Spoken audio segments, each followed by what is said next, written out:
ज़हीर साहब, सीसीडी बनाई गई, उसके बाद एचआरसीपी की रिपोर्ट आ गई, 900 से ज़ायद लोगों को ठिकाने लगाया, पुलिस मुकाबले हुए। ये तो है हाल की बात। माजी में अगर जाते हैं तो इसी तरह सीसीडी 1 या सीसीडी स्क्वाड बनाया गया था, जो मुल्ज़मान को बाकायदा हलाक किया जाता था, टारगेट किया जाता था, पुलिस मुकाबले किए जाते थे। तो हमने ये सुना है कि पुलिस में जो ऐसे लोग थे, ऐसे किरदार थे, उनका अंजाम कुछ ठीक नहीं होता। आपने अच्छा नाम दिया सीसीडी 1। देखिए, ये हमेशा से है। इसे कोई भी नाम दे दें, इसे आप अवलीन सतह पे CIA, या इसे आप एंटी डकैती स्टाफ, या इसे आप अगर आप ऑर्गेनाइज्ड क्राइम यूनिट, और फिर आप सीसीडी का नाम दे दिया गया। तो बुनियादी तौर पे तो ये एक ही काम, हीनियस क्राइम के अगेंस्ट फाइट करना, बिल्कुल सही है। और जो हार्डन क्रिमिनल्स हैं उनको उनके मंतकी अंजाम तक पहुंचाना। बिल्कुल सही। गए वक्तों में जो लोग बड़े बड़े अफसरान इस मामले में मारूफ अफसरान हैं, वो हैं राना मकबूल साहब हुआ करते थे, अल्लाह ताला उन्हें ग़रीक़े रहमत करे। वो रूह रवां रहे इन्हीं एक्टिविटीज़ के, बल्कि एक वक्त में तो मुझसे नाराज़ भी हो गए, मैं उनका ब्लू आइड था। जैसे कि नवीद सईद और इस तरह से और बहुत से ऑफिसर्स राना मकबूल साहब के मंजूर नज़र रहे हैं, हम भी राना मकबूल साहब के मंजूर नज़र हुआ करते। ठीक है। लेकिन हमारी परवाज़ हमेशा ऐसी रही है कि जो कहीं फट ना जाए। हाँ, यानी जवाबदेही हो तो अपने आप को डिफेंड आप किया जा जवाब सके। दे सकें कानून और ज़ाब्ते के मुताबिक। राणा साहब मुझसे नाराज़ हो गए एक वाक़े पे।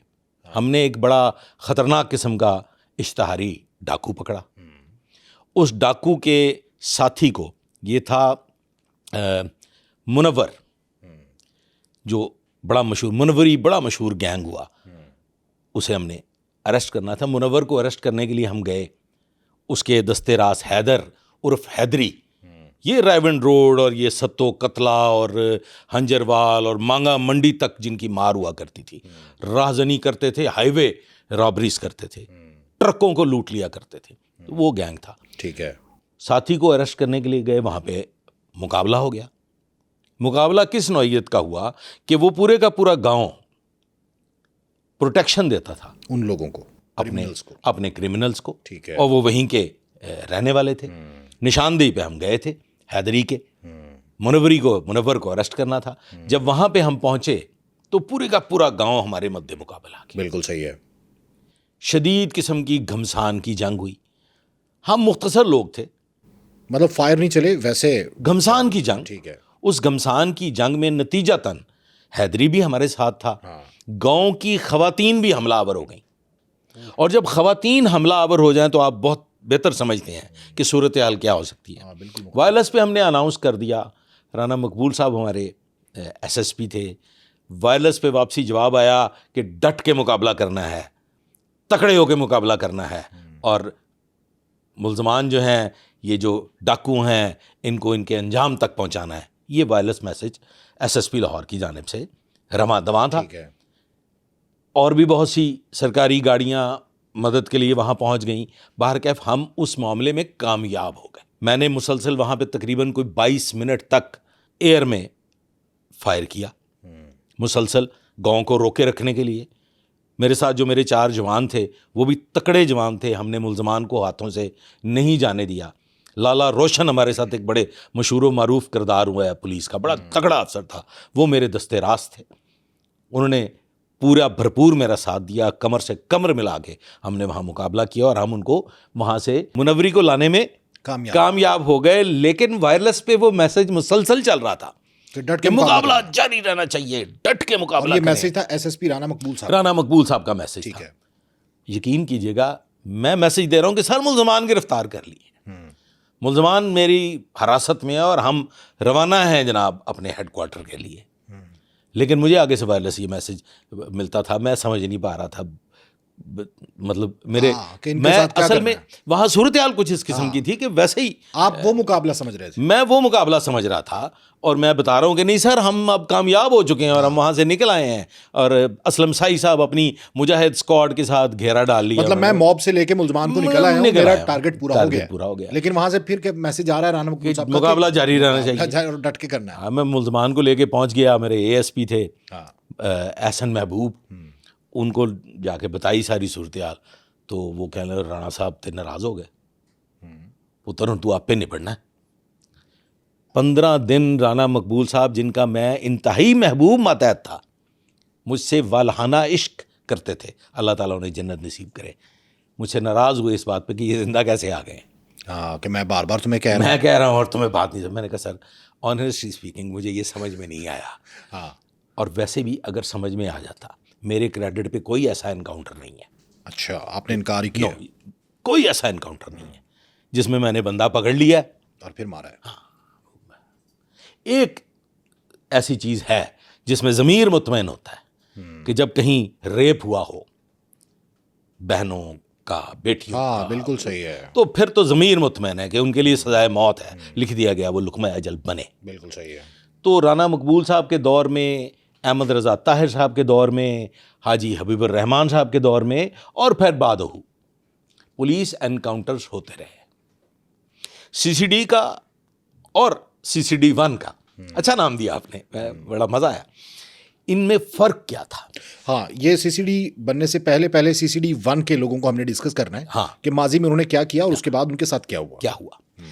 नवीद सईद, हाँ, उस दौर बदनामे के ज़माना इंस्पेक्टर। बदनामे ज़माना कह लें, या आप उन्हें बदतमीज़ कह लें, या उन्हें आप मोटे दिमाग का कह लें।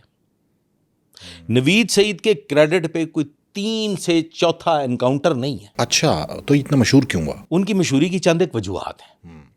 मशहूरी की वजूहात ये हैं कि नवीद सईद गालबन 1984 में या 85 में पुलिस सर्विस ज्वाइन करते हैं कसूर से, और पुलिस सर्विस ज्वाइन करते हैं कबड्डी की बेस पे, हाँ, बिल्कुल सही है।